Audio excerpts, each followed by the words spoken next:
Bertemu kembali dalam Buletin Awal ini ketika dunia berdepan pelbagai cabaran geopolitik, manakala ekonomi global masih belum stabil berikutan pandemik COVID-19, Perdana Menteri Datuk Seri Ismail Sabri Yaakob menyeru supaya transformasi struktur politik dan ekonomi global diwujudkan bagi memastikan keseimbangan kuasa antara negara yang lebih adil dan saksama. Itu yang disuarakan oleh beliau ketika berucap di pentas Perhimpunan Agung Pertubuhan Bangsa-Bangsa Bersatu ke-77.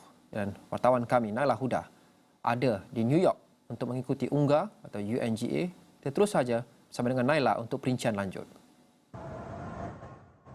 Terima kasih rakan tugas di studio. Saya berada di luar Ibu Pejabat Pertubuhan Bangsa-Bangsa Bersatu PBB di New York, di mana Perdana Menteri sebentar tadi menyampaikan ucapannya atau kenyataan negara di pentas Perhimpunan Agung Pertubuhan Bangsa-Bangsa Bersatu atau UNGA ke-77, dan beliau menjadi Perdana Menteri pertama memakai baju Melayu dan juga menyampaikan ucapannya dalam bahasa Melayu, antara lain mengetengahkan beberapa idea-idea transformasi dalam ucapannya. Pertama, supaya negara-negara anggota PBB mewujudkan mekanisme kerjasama monetari antarabangsa bagi membina suatu sistem yang lebih efektif dan adil. Dan kedua, supaya kuasa veto dalam Majlis Keselamatan atau UN Security Council ini dihapuskan dan tiada lagi keutamaan diberikan kepada negara-negara yang berkuasa sahaja. Idea-idea ini diangkat selari dengan tema yang ditetapkan untuk UNGA kali ini, iaitu suatu detik perubahan, penyelesaian transformatif kepada cabaran bersaling kait. Kita dengarkan sedikit ucapan Perdana Menteri sebentar tadi. Dalam dunia yang saling berkait,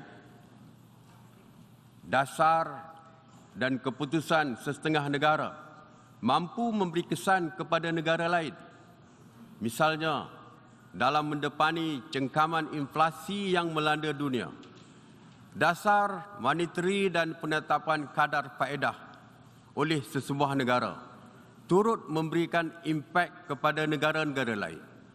Sehubungan dengan itu, Malaysia menggesa negara-negara anggota PBB untuk mewujudkan mekanisme kerjasama monetari antarabangsa bagi membina sistem yang lebih efektif, adil serta mampu mengimbangi keperluan pembangunan sejagat. Masalah yang paling besar di PBB adalah Majlis Keselamatan. Kuasa veto seringkali disalahgunakan untuk memihak kepada kuasa dunia yang memilikinya. Selaras dengan prinsip satu negara, satu undi, sekarang adalah masanya kuasa veto dihapuskan. Ucapan yang disampaikan Perdana Menteri ini hanya sebahagian daripada agenda dalam lawatan Perdana Menteri ke New York selama 3 hari ini, yang mana kita menyaksikan juga beberapa pertemuan dua hala atau bilateral meetings akan diadakan, dan menjadikan jadual Perdana Menteri di New York selama 3 hari ini cukup padat. Jadi terus ikuti laporan saya dari semasa ke semasa untuk lawatan Perdana Menteri ke New York dan juga sempena Perhimpunan Agung PBB UNGA ke-77. Bersama saya Naila Huda dari New York, kita kembali ke rakan tugas di studio.